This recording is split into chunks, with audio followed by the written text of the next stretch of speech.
తెలంగాణ నదులలో ఉన్న నీళ్లు, దాని కథాకమావేశం, ఇది పెద్ద సబ్జెక్ట్. మనకు ఉండేటివి రెండు నదులండి. ఒకటి గోదావరి, రెండవది కృష్ణ. ఆ రోజుకి తెలంగాణకి సమైక్య పాలకులు వివక్ష చూపి చేస్తామని చెప్పిన ఏ ప్రాజెక్టు కడుపు నిండా చేయలేదండి. ఏ ఒక్క ప్రాజెక్టు కూడా, నాట్ ఈవెన్ వన్. అందులో శ్రీరామ్ సాగర్ మొదటి దశనే కులుకుతా ఉండి మొదటి దశకే సరి అయిన పద్ధతిలో నీళ్ళు రాని పరిస్థితి. రెండవ దశ ప్రారంభించినామని చెప్పి ఇక్కడింత ఉద్యమం వచ్చిన తర్వాత తెలంగాణ ఉద్యమానికి గులాబీ జెండాకు దడిసి కొంత చేస్తే అది అసంపూర్తి ఉంది, నీళ్లు రాలే, అందరికి తెలుసు. దేవాదుల పూర్తి కాలే, నెట్టెంపాడు పూర్తి కాలే, భీమా కోయిల్ సాగర్ ఎత్తిపోతల పూర్తి కాలే, కల్వకుర్తి ఎత్తిపోతల పూర్తి కాలే, ఏది పూర్తి కాలేదండి. అన్ని కెరకటం వదిలేయటం. ప్రాజెక్టులు వాళ్ళు కడతామని మొదలుపెట్టినటువంటి ఎల్లంపల్లి పూర్తి కాలే, మిడ్మానేర్ పూర్తి కాలే, అన్నీ అసంపూర్తి. తెలంగాణ వచ్చింది, మేము అధికారానికి వచ్చినాం. 6 మాసాలండి సుమారు విపరీతమైనటువంటి బ్రెయిన్ స్టార్మింగ్ చేసి ఏం చేయాలి. అక్కడ సమైక్య పాలకులకు గర్వం ఉండేది, ఏంది, ఎట్టి పరిస్థితుల్లో తెలంగాణ కానివ్వము అనే ఒక అహంకారంతో ఉండేవాళ్ళు వాళ్ళు. సరే, అది జరగలేదు, తెలంగాణ అయిపోయింది. కానీ ఆ టైంలో ఏం చేశారంటే గోదావరిలో 968 టీఎంసీలు శాంక్షన్ చేస్తున్నట్టుగా జీవోలు తీసి ఆర్డర్లు ఇచ్చారండి. ఈ చేసేదా పచ్చేదా, తెలంగాణ ఉద్యమం వస్తుందా, తెలంగాణ రాష్ట్రం కాదు, ఇట్లా వీళ్ళని బ్లఫ్ చేద్దామి, ఏం పర్లేదు నడుస్తుంది అనే పద్ధతిలో వ్యవహారం చేశారు. ఇక్కడ సబ్జెక్ట్ ఏంటి అంటే నీళ్ళు రావాలి తెలంగాణకు. ఎట్లా రావాలా, ఏ పద్ధతిలో రావాలా? ఎత్తిపోతలు తప్ప తెలంగాణకు గత్యంతరం లేదు అనేది తేలిచ్చిందండి. తెలంగాణ భౌగోళిక వ్యవస్థ ఆ విధంగా ఉంటుంది. తెలంగాణ ఎట్లుంటుందంటే 2 బేసిన్లుగా ఉంటుందండి. ఒకటి గోదావరి బేసిన్, రెండోది కృష్ణా బేసిన్. ఇట్లా ఉంటుంది, ఇట్లా ఒక గుడిసెలాగా. ఇది గోదావరి, ఈ పక్క Krishna. Godavari upper Godavari, middle Godavari, lower Godavari ఉంటుందండి. మహారాష్ట్ర నుంచి స్టార్ట్ అవుతుంది. దాని క్యాచ్మెంట్ అంతా కూడా మహారాష్ట్రలో ఉంటే చాలా చోట్ల ఉంటుంది. అసలు గోదావరి క్యాచ్మెంట్ ఎంత పెద్దదంటే it is called as Ganges of the south. 3,812 చదరపు కిలోమీటర్లు ఉంటుంది. అంటే దాదాపు 7,70,00,000 ఎకరాలకు సమానం. అంత ప్రాంతంలో కురిసే వర్షం ఆ నదికి వస్తుంది. ఎక్కడ వస్తుంది ఆ నదికి? ఏ నదికైనా ఉపనదులు కలుస్తున్న కొద్దికి ఎన్రిచ్ అవుతుంది. మీద మహారాష్ట్రలో వెస్టర్న్ ఘాట్స్లో కురిసే వర్షం మూల, ప్రవర వగైరా పూర్ణ, ఆ ఉపనదులు అదంతా కూడా ఉంది. ఆ బచావత్ గారు ఏం చేశారంటే 74లో ట్రిబ్యునల్ తీర్పిచ్చినప్పుడు సబ్ డివిజన్ వైజ్ తీసుకున్నారండి. ఆయన తీసుకొని పంపిణీ చేసేసారు. ఈ సబ్ డివిజన్ వరకు మహారాష్ట్రకి, ఈ సబ్ డివిజన్ వరకు మధ్యప్రదేశ్కి, అంటే ఛత్తీస్గఢ్ లేదు అప్పుడు, మధ్యప్రదేశ్కి, ఈ సబ్ డివిజన్ వరకు మంజీరా ఉంటుంది కాబట్టి దాని కర్ణాటకకి, ఈ సబ్ డివిజన్ వరకు ఒరిస్సాకి అని చెప్పి ఒక మాట ఏం చెప్పారంటే కటింగ్ ఎడ్జ్. అప్పుడు ఆంధ్రప్రదేశ్ ఉంది కాబట్టి, ఆంధ్రప్రదేశ్ తర్వాత ఇక సముద్రమే ఉంటుంది కాబట్టి remaining all water belong to Andhra Pradesh అని చెప్పారండి. ఎంత వస్తే మీకే. దాన్ని మన వాళ్ళు ఏదో లెక్కలు కట్టారు, కానీ అంతకంటే చాలా ఎక్కువ ఉంటుంది వాస్తవానికి. ఒక 1480 టీఎంసీలో 1500 సుమారు ఉంటుందని చెప్పి లెక్క కట్టారు. అది ఆగి లెక్క. యాక్చువల్లీ చాలా మోర్ ఉంటుంది, ఇట్స్ మచ్ మోర్. కానీ ఎక్కడ ఉంటుంది? గోదావరికి ప్రధాన ఉపనదులు 3 అండి. చాలా ఉంటాయి మీద, కానీ అవన్నీ చివరి కాన్ఫ్లుయెన్స్ పాయింట్కి వచ్చేటప్పుడు 3 ఉంటాయి, 3 రూపంలో ఉంటాయి. ఒకటి ప్రాణహిత, చాలా ఉపనది, పెద్ద ఉపనది, అదే దట్స్ అ మేజర్ రివర్. ఆ తర్వాత వచ్చేది ఇంద్రావతి, ఆ తర్వాత చివరిలో పాపికొండల దగ్గర వచ్చేది శబరి. ఈ 3 చాలా పెద్ద ప్రధానమైనటువంటి ఉపనదులు. ఇందులో యావరేజ్ లెక్కలు తీస్తే 1700 టీఎంసీల నీళ్లు తీసుకొచ్చే నది ప్రాణహిత. 650 నుంచి 750, 800 తెచ్చేది ఇంద్రావతి. 400 నుంచి 600 వరకు తెచ్చేది శబరి. ఇది దీని కథ. శబరి ఉపయోగపడుతుంది, ఇప్పుడు ఆంధ్ర ప్రాంతానికి ఉపయోగపడుతుంది, అది పోలవరం ప్రాజెక్టుకు ఉపయోగపడుతుంది. మీద తెలంగాణ తీసుకోవాలంటే తెలంగాణకు ఉన్నటువంటి అవకాశం ఐదర్ ఇంద్రావతి ఆర్ ప్రాణహిత. ఇంద్రావతి తమాష ఏంటంటే ఆ ఇంద్రావతి బల్లున వస్తుంది, మళ్ళీ తొందరగా ఆగిపోతుంది, సంవత్సరం పొడుగుతా నీళ్ళు రావు. ఏకైక జీవనది ప్రాణహిత. మెయిన్ గోదావరి కంటే కూడా జీవనది ప్రాణహిత. అసలు ప్రాణహిత లేకపోతే గోదావరి లేదు. ప్రాణహితతోనే కథ. అంటే ఎక్కడి నుంచి తీసుకోవాలి నీళ్ళు అంటే ప్రాణహిత నుంచే తీసుకోవాలి, ఇంకా మార్గం లేదు. సంపూర్ణంగా అనుకున్న ఆ 968 టీఎంసీల కేటాయింపు సమైక్య పాలకులు చేసినటువంటి కేటాయింపు తెలంగాణ తీసుకోవాలంటే వాడుకోవాలంటే only Pranahita is the go, there is no other way, right? Established not by me, central water commission, central water కమిషన్కి అనుబంధంగా ఉండేటువంటి వ్యాప్కోస్ సర్వే సంస్థ వాళ్ళు చేసిన నిర్ధారణ. సో దాని ఆధారంగా తీసుకోవాలి. ఇది ఇక్కడ తమాషా అయింది. గోదావరి బేసిన్లో హయ్యెస్ట్ భూమి లెవెల్ ఉండేది తెలంగాణ భూమి 680 మీటర్ల ఎత్తులో ఉంటుందండి. That is Kondapochamma Sagar project. మేము కట్టినాం అక్కడ 15 టీఎంసీ ప్రాజెక్ట్ కట్టాం. అంటే 85 to 680 మీటర్స్ రావాలి. ఇది గోదావరి కథ. ఇది కృష్ణలో శ్రీశైలం తీసుకోవాలి నీళ్ళు. అక్కడ కూడా వాల్ ఇట్లా ఉంటుందండి. అక్కడ కృష్ణ బేసిన్లో హయ్యెస్ట్ పాయింట్ కొందుర్గు మండలంలోని లక్ష్మీదేవిపల్లి గ్రామం అండి, 670 మీటర్లు. ఇది 618 మీటర్లు అయితే అది 670 మీటర్లు. అక్కడి నుంచి కూడా కృష్ణ వైపు అంతా వాల్ ఉంటుంది. ఇంకొక వాల్ ఎటు ఉంటుందంటే ఆ తెలంగాణ ఉత్తరం వాలుగా ఉంటుంది, దక్షిణం వాలుగా ఉంటుంది, మళ్ళీ తూర్పు వాలుగా ఉంటుందండి. రెండు నదులు కూడా బంగాళాఖాతంలో కదా పోయేది. తూర్పు వాలుగా ఇట్లా గుడిసెలాగా ఉండి ఇట్లా ఉంటుందండి. దీనికి నీళ్ళు రావాలి. ఇక్కడ ఒక విచిత్రమైన విషయం ఏంటంటే అందరికీ కూడా తెలవాలి విషయం, చాలా ఇంపార్టెంట్ సబ్జెక్ట్ ఇది. 11వ శతాబ్దంలో తెలంగాణ కేంద్రంగా పరిపాలించిన కాకతీయ రాజులు ఎవరైతే ఉన్నారో వాళ్ళు చాలా పుణ్యాత్ములండి. వాళ్ళకి ఎవరు చెప్పినారో ఆ టెక్నాలజీ ఎక్కడి నుంచి వచ్చిందో ఆ పరిజ్ఞానం ఆ విజ్ఞానం నాకు తెలియదు, కానీ దీన్ని గమనించి వాళ్ళు 75,000 చెరువులు నిర్మించారండి. ఆ తర్వాత వచ్చిన కులీ కుతుబ్ షాలు కానీ నిజాములు కానీ వాళ్ళు కూడా బ్రహ్మాండంగా ఆ పరంపర కొనసాగించినారు. అసలు తెలంగాణ జీవిత ఆధారమే ఆ చెరువులు. సమైక్య రాష్ట్రం ఏర్పడి ఆంధ్రప్రదేశ్ అనే పేరు వచ్చిన తర్వాత దాని మైనర్ ఇరిగేషన్ పేరు పెట్టినారండి. దాన్ని మొత్తం ధ్వంసం చేసినారు. Criminal negligence. నేను ఎమ్మెల్యేగా చాలా రోజులు పనిచేసిన కదా, ఒక్కొక్క సంవత్సరం ₹1 కూడా బడ్జెట్ దొరికేది కదా, ₹1 కూడా. కంప్లీట్ అవన్నీ పల్లెల్లాగా తాంబాలలాగా తయారైపోయి ఆ మురికి తుమ్మ చెట్లకు నిలయం అయిపోయి వాటి కట్టలు శిథిలమైపోయి మత్తలు మొత్తం కూలిపోయి తూములు కూలిపోయి చాలా భయంకరమైన పరిస్థితి. అసలు ఇది చెరువు అనే స్పృహనే గ్రామ ప్రజలు కోల్పోయినారు. అంత భయంకరమైన పరిస్థితి. రసాయనిక ఎరువుల వినియోగం వచ్చిన తర్వాత చెరువులో మట్టి తీయడం కూడా మర్చిపోయినారు. చెరువు నిండేది లేదు, దానికి మట్టి వచ్చేది లేదు, దానికి వచ్చేటువంటి ఫీడర్ ఛానల్స్ అన్ని పోయినాయి, చాలా అస్తవ్యస్తం. అందువల్లనే తెలంగాణ వచ్చే సమయానికి భూగర్భ జలాలు పూర్తిగా పడిపోయినాయి. భయంకరమైన లోతు నీళ్లు బోర్లు తీసుకోవాలంటే చాలా లోతు 700 ఫీట్లు 800 ఫీట్లు 500 ఫీట్లు వేయాల్సిన పరిస్థితి. ఈ సిచ్యువేషన్లో తెలంగాణ నీళ్ళు కావాలి, ఏం చేయాలా? ఇక్కడ ఇంకో పాయింట్, చాలా ఇంపార్టెంట్ పాయింట్ ఏంటంటే సమైక్య పాలకులు కూడా రాజశేఖర రెడ్డి గారు కావచ్చు మరొకరు కావచ్చు పాలమూరు ఎత్తిపోతలకు జీవో ఇచ్చినటువంటి సర్వే కోసం జీవో ఇచ్చినటువంటి కిరణ్ కుమార్ రెడ్డి కావచ్చు ఎత్తిపోతలకే ఇచ్చినారండి. ఎత్తిపోతలు కేసీఆర్ తలపెట్టలే, వాళ్ళే ఇచ్చినారు. ఏ పేరు మీద? ప్రాణహిత చెవెళ్ళ పేరు మీద, కాంతనపల్లి పేరు మీద, దేవాదుల పేరు మీద వాళ్ళు ఇచ్చారు. ఇక్కడ కృష్ణలోనేమో కల్వకుర్తి, భీమా, నిట్టెంపాడు, పాలమూరు ఎత్తిపోతల అనే పేరు మీద ఇచ్చారు. నేను సృష్టించింది కాదు. వాళ్ళు చిన్నగా ఇచ్చారు, మీరు పెద్దగా చేశారు. Exactly. So the point is నీళ్ళు తీసుకోవాలా, ఈ హైట్లోకి రావాలా.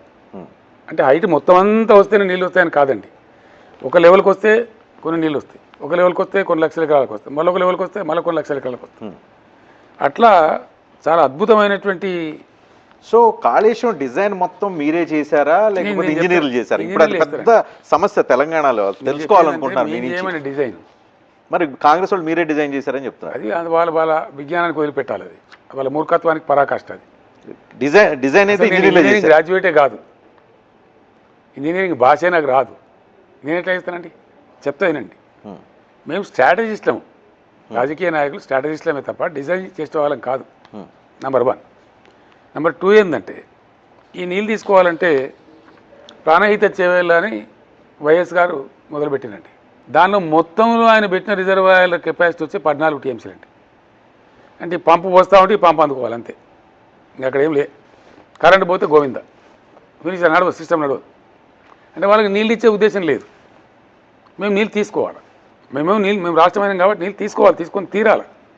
కాబట్టి దాన్ని మొత్తం నేను ఏం చెప్పినట్టు ఈ 14 టీఎంసీలు కాదు, దీన్ని మొత్తం రీఇంజనీర్ చేయండి, మీరు రీడిజైన్ చేయండి, తెలంగాణ నేపథ్యంలో తెలంగాణ కాంటెక్స్ట్లో తెలంగాణకు నీళ్ళు వచ్చేలాగా మలచండి అని నేను ఆదేశం ఇచ్చాను. That is the strategy by KCR, by the government, by the chief minister of Telangana. Strategy చెప్పిన తర్వాత నీళ్ళు రావాలని స్ట్రాటజీ చెప్పాను నేను, వచ్చి తీరాలని చెప్పాను. That is the strategy. దాని నుంచి నీళ్లు తీసుకోవాలంటే ఎట్లా తీసుకోవాలి? ఈయనేమో తమ్మిడి హట్టి నుంచి తీసుకుంటాను పెట్టాడు. అది కుట్ర. ప్రధాన గోదావరి మీదకి రానియాడు తెలంగాణను. మన తమ్మిడి హట్టి నుంచి కిందికి ఉన్నటువంటి 100-150 టీఎంసీలు నీళ్ళు ఏవైతున్నాయో మళ్ళీ ధవళేశ్వరం పోవాలి, తెలంగాణ ముట్టుకోనియాడు అక్కడ. కాబట్టి మేమేం చేసినామంటే మా ఇంజనీర్లకు చెప్పి సర్వేలు చేయించడమే కాకుండా కేంద్ర ప్రభుత్వ సెంట్రల్ వాటర్ కమిషన్కు సబ్సిడరీగా ఉండేటువంటి వ్యాప్కోస్ని పిలిపించినామండి. మా సొంత కథ కాదు అది, నేను డిజైన్ చేయలే. ఆ వ్యాప్కోస్ వాళ్ళు చేసినారు, వాళ్ళు కంప్లీట్ సర్వే వాళ్ళు చేసినారు, వాళ్ళకి డబ్బులు కూడా పే చేసినాం. వాళ్ళు చివరిలో ఏమన్నారంటే సార్ ఇంకా ప్రిసైజ్గా రావాలంటే 1 సెంటీమీటర్ ప్రిసైజ్తో రావాలంటే లైడార్ సర్వే చేయించాలి సార్ చెప్పారు. అప్పుడు రక్షణ మంత్రిత్వ శాఖ అనుమతులు తీసుకొని లైడార్ సర్వే చేయించినాం, చేసి అప్పుడు రూపకల్పన చేసి. ఇవన్నీ ఆన్ రికార్డ్స్, పేపర్స్ ఉన్నాయి. లారీలో కొద్దుంటాయండి పేపర్స్, అంటే కాంగ్రెస్ వాళ్ళకి క్లారిటీ ఇద్దామని చెప్పి. 1-2 పేపర్లు కాదండి, లారీలో కొద్దుంటే ఫైల్స్ కాదు ఇవన్నీ. చూసుకోవచ్చు కాంగ్రెస్ ప్రభుత్వం ఇప్పుడు కావాలంటే, ఎనీ సామాన్య పౌరుడు కూడా చూసుకోవచ్చండి. సో వ్యాప్కోస్ వాళ్ళు సర్వే చేసినారు, లైడార్ సర్వే కూడా చేసినారు. తర్వాత వాళ్ళు చెప్పింది ఏంటంటే మీరు తమ్మిడి హట్టి దగ్గర తీసుకోవడం తప్పు, అది సిడబ్ల్యూసీ కూడా చెప్పిందండి. ఏ క్వాంటిటీ వాటర్ అయితే మీరు తీసుకోవాలనుకుంటున్నారో అది తమ్మిడి హట్టి దగ్గర తీసుకోలేరు అని సిడబ్ల్యూసీ రిపోర్ట్ ఇచ్చింది, వ్యాప్కోస్ రిపోర్ట్ ఇచ్చింది, అవన్నీ ఉన్నాయి. వ్యాప్కోస్ రిపోర్ట్ ఇచ్చింది. దెన్ గోదావరి ఎక్కడ తీసుకోవాలా? ప్రాణహిత తర్వాత తీసుకోవాలా, ప్రాణహిత గోదావరిలో కలిసిన తర్వాత తీసుకోవాలని చెప్పి మేడిగడ్డ అనే ప్రాంతంలో బారాజ్. గోదావరి ఆంధ్ర రాష్ట్రం ఉన్నటువంటి ఆంధ్రప్రదేశ్ ఉన్నటువంటి సందర్భంలో ఎక్కడ వాళ్ళు ఒక చిన్న ఆనకట్టు కూడా కట్టలేదండి. డైరెక్ట్గా ఎస్ఆర్ఎస్పి టు ధవళేశ్వరం, ఒక చుక్క నీళ్ళు ఎక్కడ ఆగా, ఇంకా నో వే. ఎవడో కాటన్ దొర కట్టినటువంటి ఆ దుమ్ముగూడెం దగ్గర కట్టినట్టు చిన్న అది తప్ప ఏం లే. ఆ దుమ్ముగూడెంతో కూడా తెలంగాణకు ప్రయోజనం జరిగింది ఏం లేదు, ఏమీ లేదు. There was no effort at all. Devadula project కట్టమని చెప్పినటువంటి తెలుగుదేశం గవర్నమెంట్ కావచ్చు, కాంగ్రెస్ గవర్నమెంట్ కావచ్చు, వాళ్ళు చేసిన ప్రయత్నంలో కూడా నీళ్ళు పోతుంటాయి కానీ ఒక చిన్న కనీసం ఆనకట్టు కూడా కట్టలే. అక్కడ బరాది కట్టాలి కానీ కట్టలే. ఒక పక్క ఆ పక్కన పాయ గోదావరి నీళ్ళు పోతుంటాయి, దేవాదులకు నీళ్ళు రావు. That was the situation when I became the chief minister. అయింది కదా. అప్పుడు ఎట్లా నీళ్ళు తీసుకోవాలా అంటే తక్కువ ముంపు, రైతులను ఇష్టపడకూడదు, తక్కువ ముంపుతోని తీసుకొని వరద సమయంలో తీసుకెళ్ళి మనం మీద స్టార్ట్ చేసుకోవాలా, అది 2 పంటలకు ఉపయోగించుకోవాలి. Right, that was the strategy. దానికి 3 బ్యారేజీలు ఎల్లంపల్లి కంప్లీట్ చేయాలా, మిడ్మానేర్ కంప్లీట్ చేయాలా, ఒక బ్యారేజ్ నుంచి మరో బ్యారేజీకి తీసుకుంటూ గోదావరిని కూడా సజీవం చేసుకుంటూ ఒక 70-80 కిలోమీటర్ల గోదావరిలో ఎప్పుడు 365 డేస్ వాటర్ ఉంటట్టు సజీవ నదిగా చేసుకొని ఆ నీళ్లను అక్కడి నుంచి గడ్డ మీద తెచ్చుకోవాలి. ఎల్లంపల్లి తర్వాత మిడ్మానేరు, అన్నపూర్ణ, రంగనాయక సాగర్, మల్లన్న సాగర్, కొండపోచమ్మ సాగర్. ఈ క్రమంలో ప్రతి స్టేజ్లో లక్షల ఎకరాల నీళ్ళు వస్తూ ఉంటాయి. ఒక్కొక్క స్టేజ్లో మొత్తం 618-15 వచ్చేదాకా ఉండదండి. ఇప్పుడు మిడ్మానేర్ 318, ఎల్లంపల్లి కొంత చేస్తుంది, అది గూడెం లిఫ్టు, కథా కార్ఖానా, కడెం సప్లిమెంటేషన్ ఆ పని చేస్తుంది. అదేవిధంగా మిడ్మానేర్ రాగానే మొత్తం ఎస్ఆర్ఎస్పి పాత ఆయకట్టుకంతా నిలుస్తుంది. అక్కడ మేము ఏం చేసినాం, అప్పర్ గోదావరి నుంచి వాళ్ళు బాబీ లాంటి అనేక చెక్ డ్యామ్లను కట్టుకొని మహారాష్ట్ర నీళ్ళు తీసుకుంటుంది కాబట్టి తగ్గిన నీళ్ళు రావు. తెలంగాణ రాకముందు, కాళేశ్వరం లేకముందు కనీసం 10-14 సంవత్సరాలు శ్రీరామ్ సార్ ఎండిపోయిందండి. శ్రీరామ్ సార్ ప్రాజెక్టే ఎండిపోయింది. అసలు మొత్తం మొసలు బయటకు వచ్చింది, రైతులు శనగలు వేసుకున్నారు చాలా సందర్భాలలో. అప్పుడు మేము ఏం ఆలోచించినామంటే నిజాం సాగర్, సింగూరు, శ్రీరామ్ సాగర్ కూడా కాళేశ్వరం ద్వారా అవసరం అనుకుంటే సప్లిమెంట్ చేయాలా. ఎస్ఆర్ఎస్పికి ఉందన్న 15 లక్షల ఎకరాలు తలపెట్టిన ఎకరాలు ఎప్పుడు సంపూర్ణంగా ఉండాలి. ఆ తర్వాత సిద్దిపేట అంటే ఈ ప్రాంతానికి వచ్చే కొద్దికి పాత మెదక్ జిల్లా, దాని నుంచి అక్కడి నుంచి సింగూరు పోతుంది, అక్కడి నుంచి నిజాం సాగర్ పోతుంది, మళ్ళీ నిజామాబాద్ జిల్లా సుభిక్షంగా ఉంటుంది. ఎస్ఆర్ఎస్పి పునరుజ్జీవంతో ఎస్ఆర్ఎస్పి ప్రాజెక్ట్ ఆయకట్టు సేఫ్గా ఉంటుంది. అట్లా ఒక 40 లక్షల ఎకరాలకు అద్భుతంగా ఎవడు తెచ్చినా ఎక్కడ మునిగిపోయినా కూడా కాళేశ్వరం ప్రాజెక్టుకు డోకా లేదు.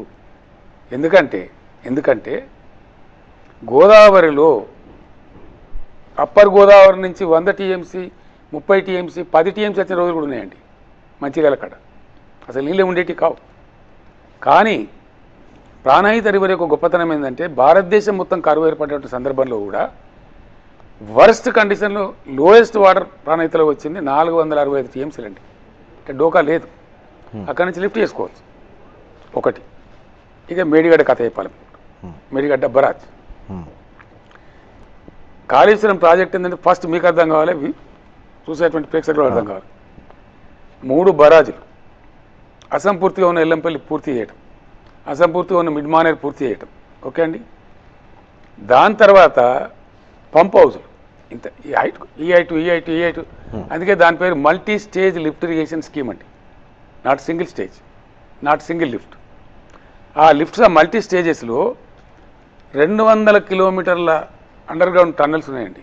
భారీ టన్నల్స్, 11.5-12 మీటర్లు ఎత్తుండే టన్నల్స్ 2 లారీలు ఏకకాలంలో పోయేస్తాయండి ఒక టన్నల్లో. తర్వాత సర్జీ పూల్స్ ఉంటాయండి ఒక 9. అసలు ఆ ప్రాజెక్ట్ మీరు చూసి రావాలా, మీకు హెలికాప్టర్స్ పంపిస్తాను నేను. కాళేశ్వరం ప్రాజెక్ట్ కడుతున్నప్పుడు అప్పటి సిడబ్ల్యూసి చైర్మన్ గారు మసూద్ గారు వచ్చారు. ఇది వండర్, ఇది ల్యాండ్ మార్క్ అని ప్రశంసించారు. దాని తర్వాత దానికి డబ్బులు ఇచ్చినటువంటి ఆర్ఈసి మాకు సర్టిఫికేట్ ఇచ్చిందండి. ఇది A grade project Kaleshwaram. Yes, rating. ఇది డబ్బులు ఇచ్చిన ఆర్ఈసి ఇచ్చినటువంటి సర్టిఫికేట్. అట్లే పవర్ ఫైనాన్స్ కార్పొరేషన్ నుంచి కూడా తీసుకున్నాం మేము. వాళ్ళు ఇట్లాగే సర్టిఫికేట్ ఇచ్చారు.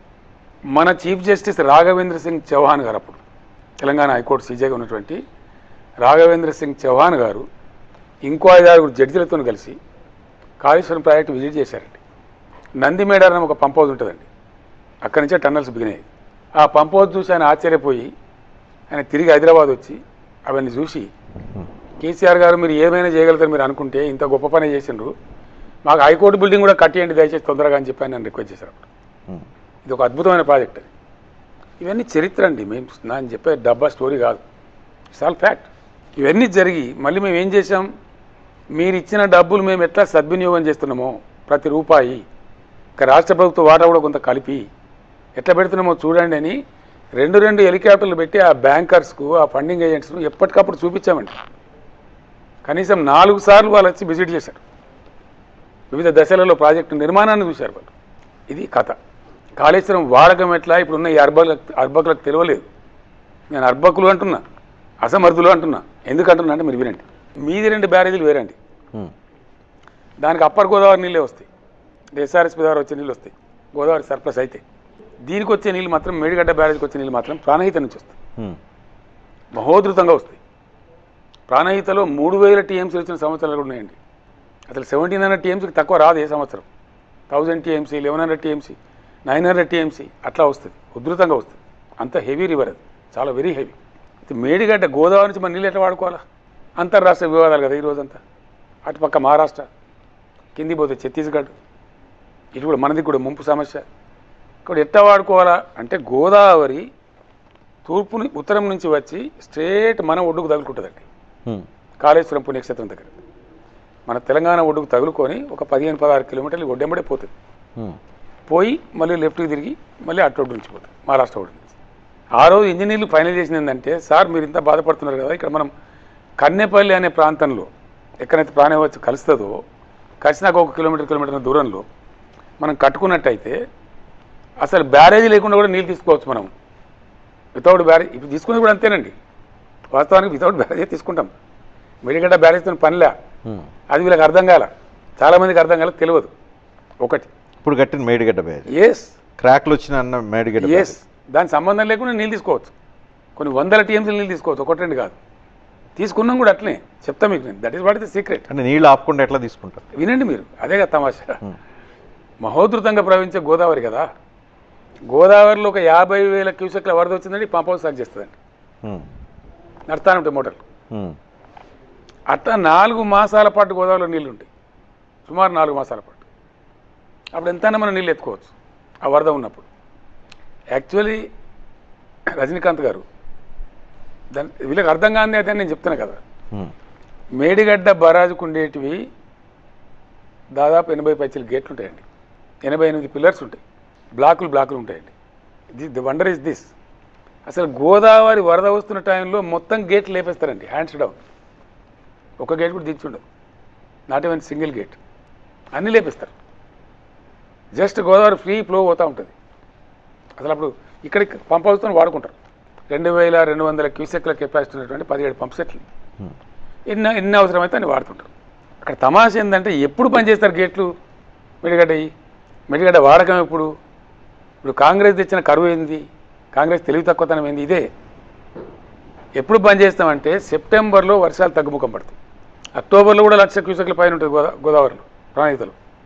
70,000, 80,000, 1,00,000 మళ్ళీ ఎక్కడన్నా వర్షం పడితే మళ్ళీ కూడా వస్తూ ఉంటాయి. అప్పుడు ఏం చేస్తారు, మొత్తం గేట్లు మూసించకుండా అటు కొసకు ఇటు కొసకు 2, 4 గేట్లు తెరిచిపెట్టి వచ్చే నీళ్ళు పోయేటట్టు మధ్య గేట్ అన్ని దించుతారండి. నీళ్ళు వదులుతూ ఉంటారు. కొంత బిల్డ్ అవుతుంటుంది ఒక లెవెల్కి, కొంచెం వదులుతూ ఉంటారు. కాలం గడుస్తున్న కొద్దికి నది ప్రవాహాన్ని గమనించి ఇంజనీర్లు ఏం చేస్తారంటే ఒక్కొక్క గేట్ మాత్రమే తెరిచి ఉంచుతారు. అసలు కాళేశ్వరం స్టోరేజ్ కెపాసిటీ 16 TMC అండి. మేము 100 మీటర్స్ ఒప్పించిన మహారాష్ట్రను, కానీ మీకు అవసరం బట్టి చూద్దాం సార్ ఇప్పుడు ఎందుకు మళ్ళీ అగ్రిమెంట్ ఫెయిల్ అవుతుందని చెప్పి 16 TMCకి ఒప్పుకున్నాం. 20 TMC యాక్చువల్లీ 16 TMCకి ఒప్పుకున్నాం మేము కూడా, పని కావాలని చెప్పి. కాళేశ్వరం మెడిగడ్డ బ్యారేజ్ యొక్క ఫుల్ కెపాసిటీయే 16 TMC. దాన్ని ఎప్పుడు 16 TMC నింపమండి భయం, వరద కనుక దన్ను మనొస్తే మళ్ళీ బాసిపడైపోతుందని చెప్పి నింపరు. అయితే ఏం జరుగుద్ది, ఎప్పుడైతే మాకు మార్చి నెల ప్రారంభం వస్తుంది, ఫిబ్రవరిలో కూడా బాగుంటుంది నీళ్ళు 30,000, 40,000 వస్తుంటుంది. కొంత వదులుకుంటూ కొంత బిల్డ్ చేస్తూ ఉంటారు. ఒక 6 TMC, 8 TMC, 8 TMC అట్లా ఉంచుకుంటూ పంపులు సర్జ్ చేస్తూ ఉంటాయి. అది దేనికి ఉపయోగపడుతుంది, ఈ కిటికీదే దేనికి ఉపయోగపడుతుంది అంటే రెండవ పంట ఎండాకాలం సాగునీళ్ళు మంచినీళ్ళు రెండింటికి ఉపయోగపడుతుంది. వరద ఉండే టైంలోనేమో ఎంతైనా సరే మనం స్టాక్ చేసుకోవచ్చు. అక్కడ కట్టిన 3 బ్యారేజీలు అండి, ఒకటి 16 TMC, ఒకటి 7 TMC, ఒకటేమో 11 TMC. సజీవంగా ఉంటుంది గోదావరి, నీళ్ళు ఉంటాయి. మీద ఎల్లంపల్లి బరాజ్ ఒక 20 TMC ఉంటుంది, మీద మిడ్ మానేర్ ఉంటుంది, మీద రిజర్వాయర్ ఉంటుంది. మేము 147 14 TMCల రాజశేఖర రెడ్డి పెట్టిన ప్రాణహిత చెవుల నుంచి 147 రౌండ్ ఫిగర్ పట్టుకుని 150 TMCల స్టోరేజ్ కట్టినాం మేము రిజర్వాయర్. నేను చెప్పదలుచుకున్నది ఏంటి, ఇప్పుడు ఈ 147 TMCల రిజర్వాయర్లు క్షేమంగా ఉన్నాయి, ఏం టెక్నికల్ ప్రాబ్లం రాలే. 200 కిలోమీటర్ల టన్నెల్స్ క్షేమంగా ఉన్నాయి, సిస్టమ్ ఇంటాక్ట్ ఉంది, ఏం రాలా. బ్రహ్మాండమైన సర్జ్ పూల్స్ ఉన్నాయి, అవన్నీ ఇంటాక్ట్ ఉన్నాయి. 1,500 కిలోమీటర్ల కాలువలు తవ్విన అవి ఇంటాక్ట్ ఉన్నాయి. 3 బ్యారేజీల మీద కట్టినటువంటి అన్ని పిల్లర్లు క్షేమంగా ఉన్నాయి. అట్లనే ఈ కాలువల మీద రకరకాల పద్ధతుల మీద కట్టినటువంటి బ్రిడ్జిలు, వాటి కింద కట్టిన 100 పిల్లర్లు అవన్నీ క్షేమంగా ఉన్నాయి, నిక్షేపంగా ఉన్నాయి. ఏం ప్రమాదం జరగలేదు, ప్రపంచం మునిగిపోలే. దీని మీద పెట్టినటువంటి అనేక పంప్ హౌజులు మల్టీ స్టేజ్ లిఫ్ట్ ఇరిగేషన్ కాబట్టి అనేక పంప్ హౌజులు బ్రహ్మాండంగా ఇంటాక్ట్ ఉన్నాయి, అన్ని నడుస్తున్నాయి. మొన్న వీలే నడిపిన నందిమేడారం పంప్ హౌస్ నా దాడికి తట్టుకోలేక అంత ఇంటాక్ట్ ఉందండి. మొత్తం మీద 2 బ్యారేజీలు ఇంటాక్ట్ ఉన్నాయి, ఎల్లంపల్లి ఇంటాక్ట్ ఉంది, మిడ్మానర్ ఇంటాక్ట్ ఉంది, మలన్న సాగర్ ఇంటాక్ట్ ఉంది, కొండపోచమ్మ సాగర్ ఇంటాక్ట్ ఉంది, రంగనాయక సాగర్ ఇంటాక్ట్ ఉంది, అన్నపూర్ణ ఇంటాక్ట్ ఉంది, టన్నెల్స్ ఇంపాక్ట్ ఉన్నాయి, surge pools, everything is intact. ఒక్క మేడిగడ్డ బ్యారేజ్లో ఒక 2 పిల్లర్లు, 3వ పిల్లర్ కూడా కొంత ఒక్క బ్లాక్లో అండి. ఇక దీని తమాషా మీకు తెలియాలి. వాళ్ళ ఒక మూర్ఖత్వంలో పోయినట్టు పాపం తెలియక. ఏం జరిగింది, వాళ్ళ మూర్ఖత్వం ఏంది అంటే వివిధ బ్లాకులుగా ఉంది. ఈ 7th బ్లాక్లో 10-11 పిల్లర్స్ ఉన్నాయి. ఆ 10-11 పిల్లర్లలో ఒక 2 పిల్లర్లు కొంచెం ఎక్కువగా, ఇంకో పిల్లర్ కొంచెం తక్కువగా క్రాక్స్ వస్తాయి. దాని మీద ఏంది యాక్చువల్గా నేను కూడా అడిగిన, ఎన్నికలకు ముందే వచ్చినాయి. నేను అడిగిన ఫోన్ చేసి ఎందుకే ఇట్లా జరిగిందని. అంతకుముందు సంవత్సరం సార్ 28 లక్షల క్యూసెక్లకు భయంకరమైన వరద వచ్చింది. అప్పుడే మన కింది పంప్ హౌస్ కూడా మునిగింది, కన్నేపల్లి పంప్ హౌస్ కూడా మునిగింది, దాన్ని రిపేర్ చేసుకున్నాం. ఈ ఆఫ్రన్ ఏదైతే ఉందో దానికి ఎప్పటికప్పుడు సరి చేయాలా. దానికోసమే నేను అద్భుతంగా అంతకుముందు లేనటువంటి ENC O&M ఆపరేషన్ అండ్ మెయింటెనెన్స్కి ఒక ENC పోస్ట్ కూడా క్రియేట్ చేసి నాగేంద్ర గారు అని చెప్పి ఆయన మంచి ఇంటెలిజెంట్ ఇంజనీరు, ఆయనకు అప్పయిపోయిన బాధ్యత. అక్కడ ఉండే CE దాన్ని చేయాలి యాక్చువల్గా, అది సర్దాల్సి ఉండే. అది సర్దకపోవడం వల్ల దాని కింద ఉన్నటువంటి ఇసుక కుంగి కొంచెం అది క్రాకచ్చు. అది ఒకటే బ్లాక్. ఇప్పుడు ఏం జరుగుతుంది, వీళ్ళు ఏమనుకున్నారు, మేము అట్లే వదిలేస్తాం, కేసీఆర్ను బదనాం చేయాలా, కాళేశ్వరం ప్రాజెక్టును బదనాం చేయాలా, బీఆర్ఎస్ గవర్నమెంట్ను బదనాం చేయాలా అనే ఒక దురుద్దేశంతో నీళ్ళు పోతూ ఉండే. అప్పటికి 8,000, 10,000 క్యూసెక్లు పోతున్నాయి. ఆ ఇసుకలో కాపర్ డామ్ వేసినట్టు పంపులు గుంజుతాయండి. దాంతో ఎప్పటికప్పుడు మీదికి నింపాల్సి ఉండే నీళ్ళు. డన్. మమ్మల్ని మొత్తం బ్యారేజ్ ఉడకపోతాం అనుకున్నారు వీళ్ళు. ఇప్పుడు కాంగ్రెస్ గవర్నమెంట్ ఆ పిల్లర్స్ ఒక్క బ్లాక్ను రిపేర్ చేయకపోయినా మిగతా బ్లాకులు 100 ఏళ్ళ వరకు కూడా అట్లే ఉంటాయండి. ఏంది కథ? హిస్టరీ మొత్తం కథ ఏంటంటే మాకు అవగాహన ఉంది కాబట్టి, మేము ఉద్యమం చేసినాం కాబట్టి, ఆ సందర్భంలో స్టడీ చేసినాం కాబట్టి, తెలంగాణ రావడానికి ముందే 1.5 సంవత్సరాల ముందే మిషన్ కాకతీయ పథకాన్ని రూపకల్పన చేసినాం కాబట్టి మేమేం చేసినాం, కాళేశ్వరం నుంచి నీళ్లు తెచ్చినాం. ఎట్లా అదే మన వర్షాకాలంలో తెచ్చినాం, తక్కువ ఉన్నదనుకుంటే రెండో పంటకు తెచ్చినాం.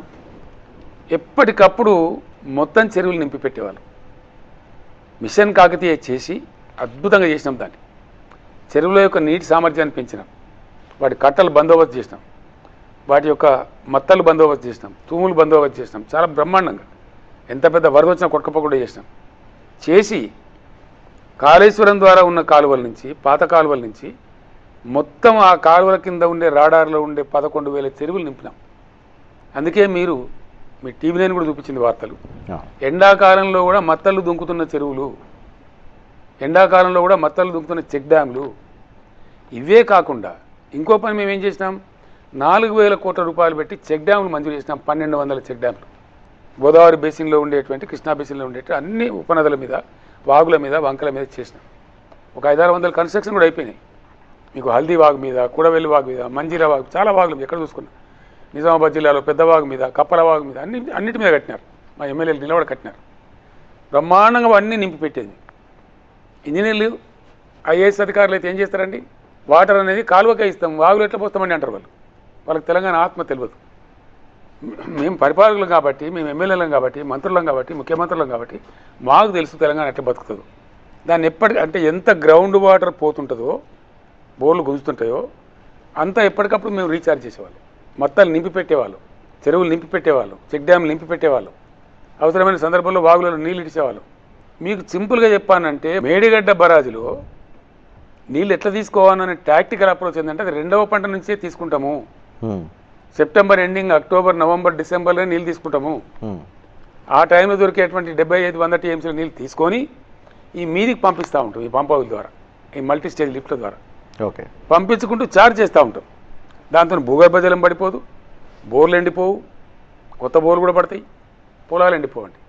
వీళ్ళు చేసిన పని ఏంది, ఇప్పుడు అతికి పోయి అందులో ఇందో పట్టుకుంటామని, అబ్బా ఇక దొరికిందిరా అని ఒక పిచ్చి ఆదుర్దాలు, ఇక కేసీఆర్ను బదనాం చేయొచ్చని మొత్తం మేడిగడ్డ ప్రాజెక్టే గోల్మాలన్నట్టుగా చెప్పినారు.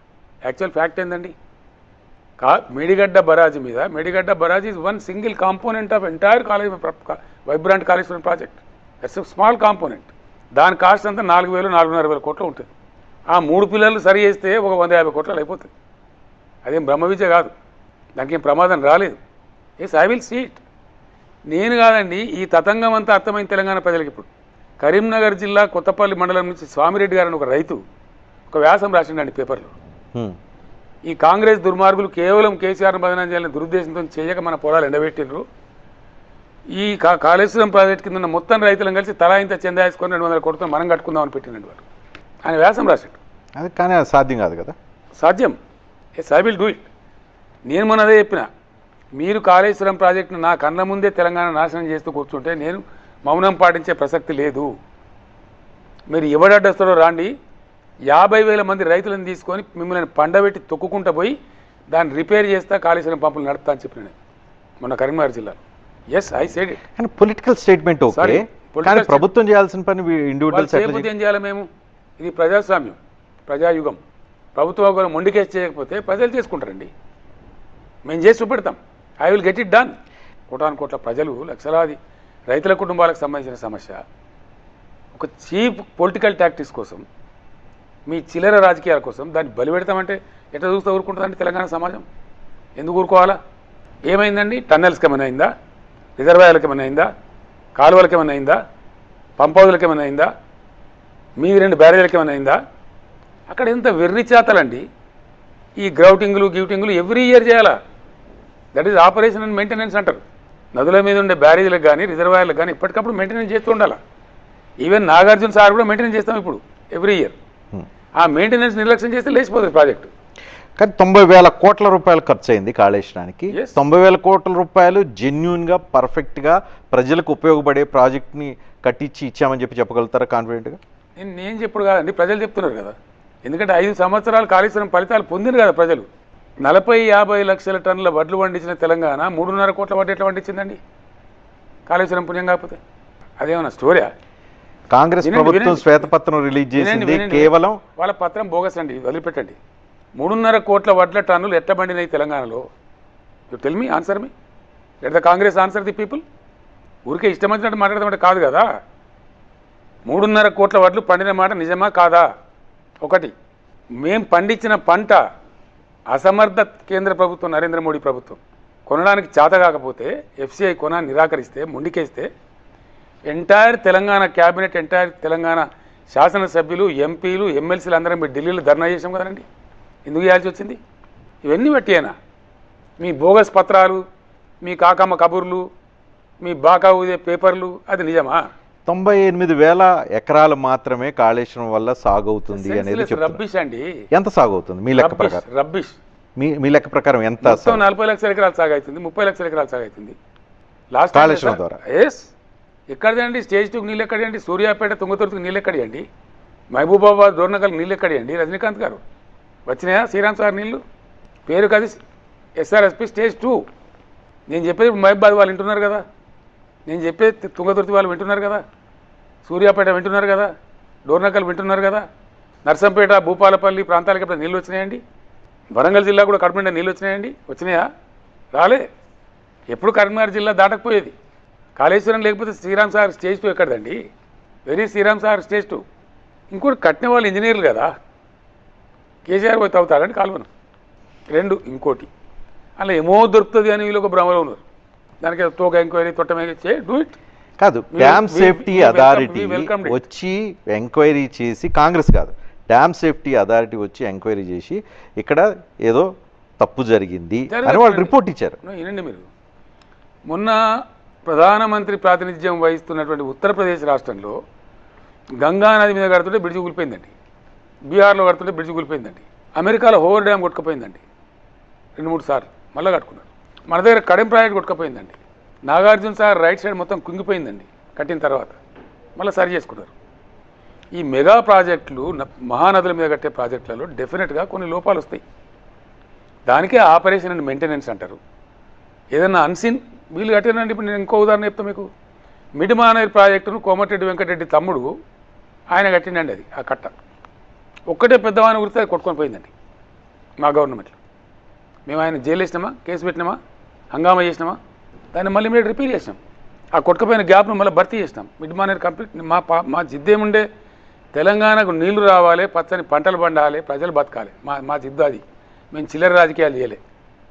ఎంత తొందరగా వీలైతే అంత తొందరగా నీళ్ళు తేవాలనేటువంటి ఆదుర్దాలో, తొందరలో, ప్రజల మీద ఉన్న ప్రేమతోని మేము తెలంగాణ ఆత్మను ఆవిష్కరించిన వాళ్ళం కాబట్టి, ఉద్యమం చేసిన వాళ్ళం కాబట్టి నీళ్ళు తేవాలనే దానిలో మేము తెచ్చిన ఫలితం ఇచ్చింది కదా కాళేశ్వరం ప్రాజెక్టు.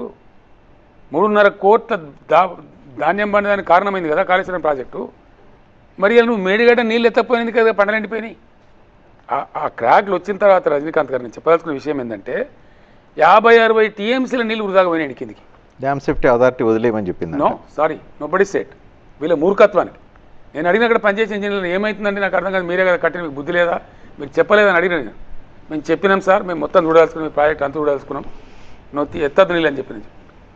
ఇసుక పోసి కట్టేదండి. ఇసుక బస్తాలు అడ్డమేసి కూడా నీళ్ళు కొద్దిగా బిల్డ్ చేస్తే 2, 3, 4 పంపులు నడుపుకోవచ్చు సులభంగా. అంటే కాంగ్రెస్ ప్రభుత్వం ప్రజలకు నీళ్లు ఇవ్వకూడదనే ఉద్దేశంతో నీళ్లు వదిలేసిందంటారా? కేసీఆర్ను బదనం చేద్దామనే చిలిపి ఒక చిల్లర రాజకీయ ప్రక్రియలో దురుద్దేశంలో భాగంగా ప్రజలను నొరగొట్టింది. కానీ కేసీఆర్ని టార్గెట్ చేయడం కోసం రైతులను అన్యాయం చేస్తారా? చేసింది కదా, ఇప్పుడు బయటపడ్డది కదా. లేకపోతే స్వామిరెడ్డి గారు చిల్లర వికృత క్రియేట్ ఉంటుందా? నేను చెప్పే స్టోరీ అంత ఏందండి. మీరు వెళ్ళిరండి కాళేశ్వరానికి దయచేసి, మేము ఏర్పాటు చేస్తాం మీకు వెహికల్స్. కానీ మీకు 40 లక్షల ఎకరాలు కాళేశ్వరం ద్వారా మీరు సాగులోకి తీసుకొచ్చామని అంటూ ఉన్నారు. నేను చెప్పేది కానీ ఇప్పుడు అధికారులు ఒకటే, వాళ్ళేమో ఇప్పుడున్న అధికారులు చెప్తారా 90,000 ఎకరాలు. మీరు వినండి, 90,000 ఎకరాలు అనేది పూర్తి బ్లఫ్. ఎందుకంటే ఒక రంగనాయక సాగర్ కిందనే సిద్దిపేటలోనే కొత్తగా వచ్చినటువంటి ఆయకట్టు దాదాపు 1 లక్ష చిల్లర 2 లక్షల చిల్లర ఉంది. కాంగ్రెస్ మంత్రే కదనండి కొండా సురేఖ గారు గొప్పగా పోయి ఆడ పోదు కొట్టి అది లిఫ్ట్ చేసి 140,000 ఎకరాలు నీళ్ళు విడుదల చేస్తున్నామని చెప్పింది. మరి 90,000 ఎకరాలు ఎట్లయిద్దండి? మల్లన్న సార్ ద్వారా వాడుతూ ఉంది, అది కొత్త ఆయకట్టే. రంగనాయక సాగర్ ద్వారా వాడుతూ ఉంది, అది కొత్త ఆయకట్టే. ఆలేరు నియోజకవర్గాన్ని నీళ్ళు పోతా ఉన్నాయి, మెడితల్ నియోజకవర్గాన్ని చెరువులు నిండుతూ ఉన్నాయి, అదంతా కొత్త ఆయకట్టే. ఈ కాకి లెక్కలు చెప్పడము రాజకీయం వస్తుందని వాడుకునే ప్రయత్నాలు చేయడం కరెక్ట్ కాదు. ఒక తెలంగాణకు నీళ్ళు ఇచ్చేటువంటి గొప్ప వనరు గోదావరిని చాలా గొప్పగా మేము మా మేధోమదనం చేసి మేము కష్టపడి చెమట పడిచి బ్రహ్మాండంగా దాన్ని ఒక అద్భుతమైన వనరు క్రియేట్ చేస్తాం. దానిలో ఒక చిన్న లోపం జరిగిందండి. రజనీకాంత్ గారు మూతిలో 32 పనులు ఉంటాయి.